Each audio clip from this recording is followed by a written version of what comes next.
उपस्थित भाई और बहनों, सबसे पहले मैं असरा फाउंडेशन को हृदय से बहुत बहुत धन्यवाद दूंगा कि उन्होंने हमारे समाज के जो ऐसे गरीब लोग हैं जो आर्थिक स्थिति अच्छी न होने के कारण ट्रीटमेंट नहीं कर सकते हैं, उनको एक आधार देने का काम किया है।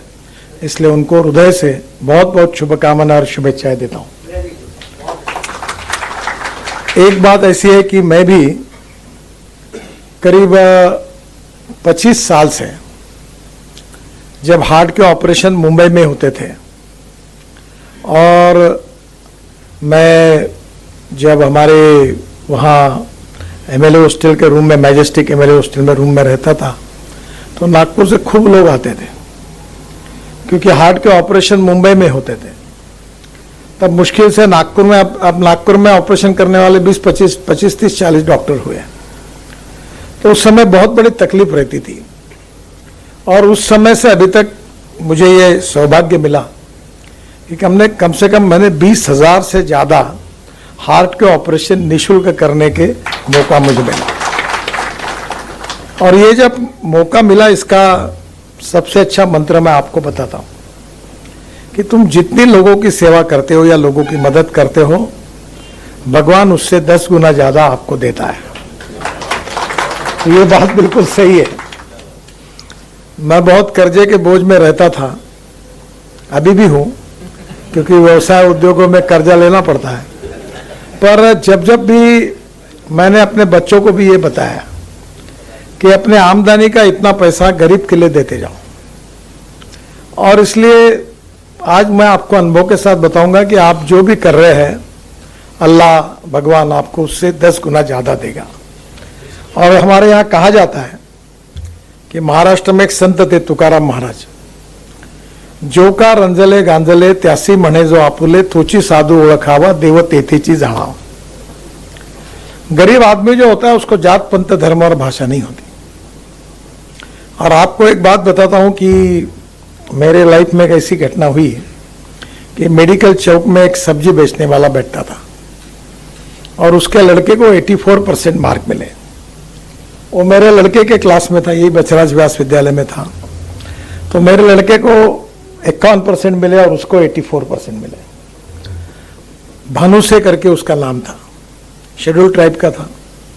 तो जब मुझे बताया गया कि उसने कि मेरे मित्र को मिला, और मैंने पूछा तुम्हारे पिताजी क्या करते हैं, तो बोले माँ बर्तन मांजने के काम करती है और पिताजी मेरे सब्जी बेचते हैं। तो मुझे अच्छा लगा, थोड़ा सा दुख भी हुआ कि अपने घर में इतना सब होने के बाद अपने बेटे को नहीं मिल पाया, पर इसने मार्क मिला है। बाद में अचानक 8 दिन के बाद मेरे लड़के ने मुझे कहा कि इसकी तबीयत बहुत बिगड़ गई और मेडिकल में एडमिट है, आप डीन को फ़ोन करो। तभी हमारे जुम्मा तालाब के ऊपर चार्टर अकाउंटेंट दानी रहते हैं, उनकी पत्नी विभावरी दानी मेडिकल की डीन थी। और मैंने उनको फ़ोन किया कि आपका ऐसा ऐसा लड़का एडमिट हुआ है, थोड़ी उसकी चिंता करो। चिंता करने के बाद 3 दिन के बाद उनका मुझे फ़ोन आया। उन्होंने कहा कि ये सर, ये केस बहुत डिफ़िकल्ट है, हम प्रिडिक्ट कर रहे कि इसको बहुत सीरियस कैंसर है और इसको मुंबई में ट्रीटमेंट करनी पड़ेगी। जब ये बात का पता चला तो वो घर, इतना गरीब परिवार था तो मुंबई जाने का कोई कारण ही नहीं। तो उतने में मुझे नागपुर में नागभूषण करके एक अवार्ड मिला। तो मैंने उसके पैसे जो थे वो 1.5 लाख रुपए उसको दे दिए और ऊपर से 1 लाख रुपए भी दे दिए। तो उसने कहा मैं तुम तुरंत हवाई जहाज से मुंबई आओ। मुंबई में आने के बाद एक अच्छा हुआ कि अब इसके कारण मुझे देश के प्रख्यात डॉक्टर जानते हैं। तो डॉक्टर अडवाणी बहुत बड़े कैंसर के डॉक्टर थे, तो उनको मैंने फ़ोन किया कि ऐसा ऐसा हुआ है। उन्होंने कहा उसको भेजो।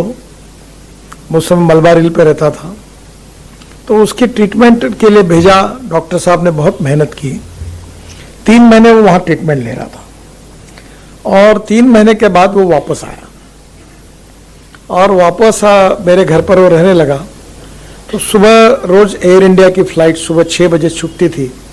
तो मैं सोचता था कि जितने ज़्यादा देर नींद ले लूँ, क्योंकि रात को देर सोता था, और सुबह तैयार होकर बराबर आखिरी 2 मिनट में मैं एयरपोर्ट पे पहुंचता था। तो मैं अचानक उठा तो सुबह इसके उसके माताजी, पिताजी, उनके माताजी, पिताजी सब मेरे गाड़ी के सामने खड़े थे और जोर से रो रहे थे। तो मुझे लगा कि शायद डॉक्टर ने कहा कि भाई अब खत्म, अभी कुछ करने लायक नहीं, आप वापस जाओ, ऐसी स्थिति होगी।